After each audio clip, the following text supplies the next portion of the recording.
Nine media ప్రేక్షకులందరికీ నమస్కారం అండి. ఈరోజు ప్రముఖ విద్యావేత్త మరియు సామాజికవేత్త అయిన కొండవలసి నరేష్ గారితో ఇంటర్వ్యూ చేయడం జరుగుతుంది. ఈరోజు ఆయన జీవిత విశేషాలని మరియు ఆయన అనుభవాన్ని మనకి ఈ ఇంటర్వ్యూలో తెలియజేయడం జరుగుతుంది. నమస్కారం సార్. నమస్కారం. మీరు ఉపాధ్యాయుల వృత్తిని ఎన్నుకోవడానికి గల కారణం ఏంటి?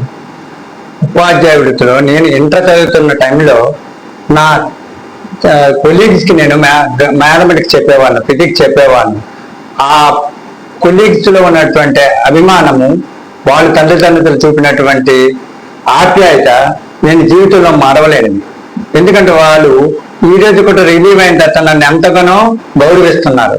ఆ విధంగా ఉపాధ్యాయ వృత్తి డిగ్రీ చదివి బిఎడ్ చేసి 2 పీజీలు చేసి ఉపాధ్యాయ వృత్తిలో ఉన్న ఆనందం ఇంకా దేనిలో ఉండదు.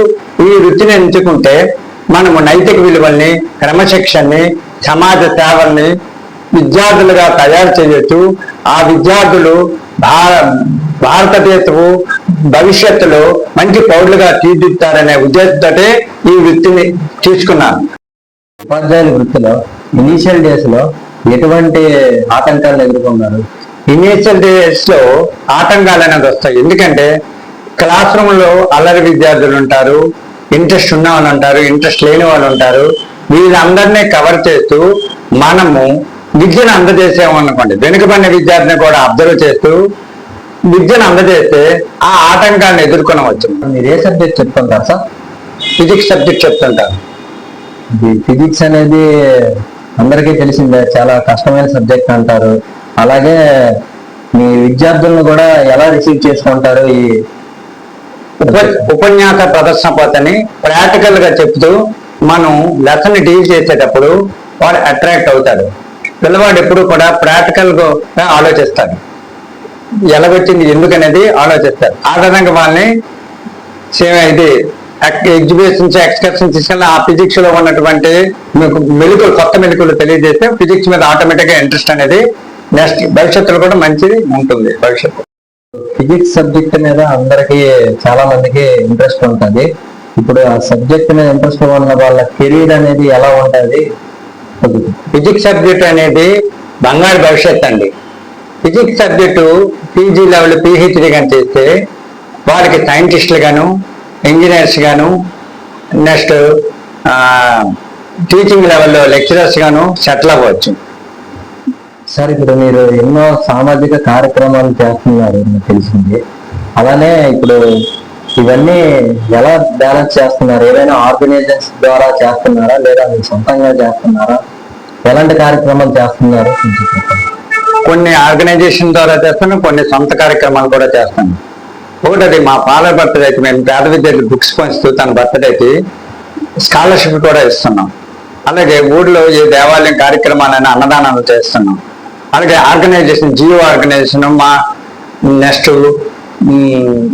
అనేకమైనటువంటి ఆర్గనైజేషన్ ద్వారా కూడా సేవా కార్యక్రమాలు చేస్తూ మేము ఈ సొసైటీలోని ఒక మంచి పౌరులుగా ముందుము అనే ఉద్దేశంతో మనకున్న దాంట్లో వాళ్ళకి కొంత సేవా కార్యక్రమాన్ని స్కాలర్షిప్ రూపంలోని అందజేస్తున్నాం. యువతని మీరు సామాజిక సేవలోకి ఎలా ప్రేరేపిస్తారు? స్టూడెంట్స్ తో మీ రిలేషన్ అనేది ఎలా ఉంటుంది? మనం చేసే సేవా కార్యక్రమాలని ఆ యువకులు కూడా కొందరు తీసుకెళ్తే వాళ్ళు ప్రేరణ అనేది కలుగుతుంది. అంటే ఒక అన్నదానం అవ్వచ్చు, లేకపోతే ఒక పేద విద్యార్థులు బుక్స్ పొందడం అవ్వచ్చు, ఒక పేద విద్యార్థులకు చదువు చెప్పించడం అవ్వచ్చు. ఏ కార్యక్రమం చేసినా, సేవా కార్యక్రమం చేసినా వాళ్ళని కూడా పాల్గొనేటట్లు, వాళ్ళని కూడా మనం దగ్గర నుంచి తీసుకెళ్లేటట్లు చేస్తే వాళ్ళు మార్పు అనేది జరుగుతుంది. వాళ్ళని స్నేహపూర్వకంగా కూడా నేను చూస్తాను. మా విద్యార్థుల్ని స్నేహపూర్వకంగా కూడా చూస్తాను నేను. సార్, మీ దృష్టిలో సమాజంలో మార్పు అనే పదానికి అర్థం ఏంటి సార్? సమాజంలో మార్పు చేయాలంటే నైతిక విలువలతోటి, క్రమశిక్షణతో వాళ్ళని మార్చవచ్చు. నా దృష్టిలో ఒక మంచి కార్యక్రమాలు చేయడం, అలా విధంగా మన సమాజాన్ని కొందరు వ్యక్తులు మన వంతు కొందరు వ్యక్తులైనా మార్పు చేయడానికి ప్రయత్నించాలి. ఆ మార్పు అనేది విలువలతో కూడుకున్నది ఉండాలి. మీ ఇన్నేళ్ల అనుభవంలో ఎన్నోసార్లు సేవా కార్యక్రమాలు చేశారు. ఏమైనా అవార్డ్స్ ఏమైనా వచ్చాయా గుర్తింపుగా? కష్టానికి తగిన ఫలితం అవార్డ్స్ అనేది వచ్చాయి. నేను హై స్కూల్ రొట్టవల్స్ హై స్కూల్లో చెప్పేటప్పుడు మండల అవార్డు వచ్చింది. మ్యాథ్స్ సెషన్ చేసేటప్పుడు 20% మార్క్స్ చెప్పాం. నెక్స్ట్ జూనియర్ కాలేజీలో బేకేస్తో చెప్పేటప్పుడు కాలేజీ లెవెల్ అవార్డు వచ్చింది. నెక్స్ట్ డిగ్రీ లెవెల్లో కూడా అవార్డు వచ్చింది, ఫిజిక్స్ లెక్చరర్గా చేస్తుంది. ఇంజనీరింగ్ కాలేజీలో కూడా ఇంజనీరింగ్ ఫిజిక్స్ చెప్తూ అవార్డు ఇచ్చారు. జిఈఓ ఆర్గనైజేషన్లో కూడా అవార్డు వచ్చింది. శిష్టకరణ సంబంధంలో స్టేట్ అవార్డులు కూడా వచ్చాయి. నేను ఎందరో విద్యార్థులను చదువు చెప్తూ స్టేట్ టాపర్లుగా నిలిచినందుకు నేను ఎంతో ఆనందపడుతున్నాను. అందుకే నేను ఉపాధ్యాయ వృత్తి మీద ఎక్కువగా అంకిత భావంతో పనిచేస్తూ ఉన్నాను ఈ రోజు వరకు.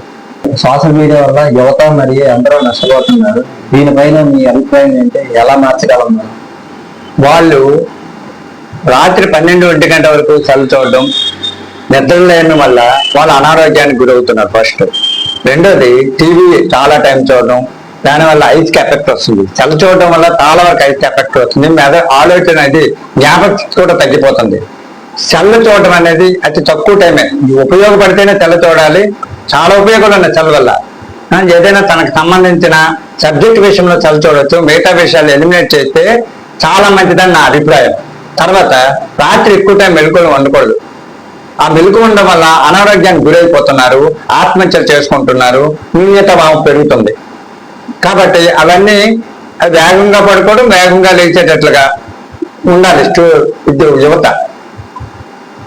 ఇది చాలా అపజయం ఇది కలుగుతుంది. సొసైటీలోని చాలా ఆత్మహత్యలు చేసుకుంటున్నారు. ఇదే సోషల్ మీడియాలో మనకి చెప్తున్నారు నేను. సో ఈ రోజు నరేష్ కుమార్ గారితో ఎన్నో విషయాలు తెలుసుకున్నాము. 9 మీడియా బై పవన్.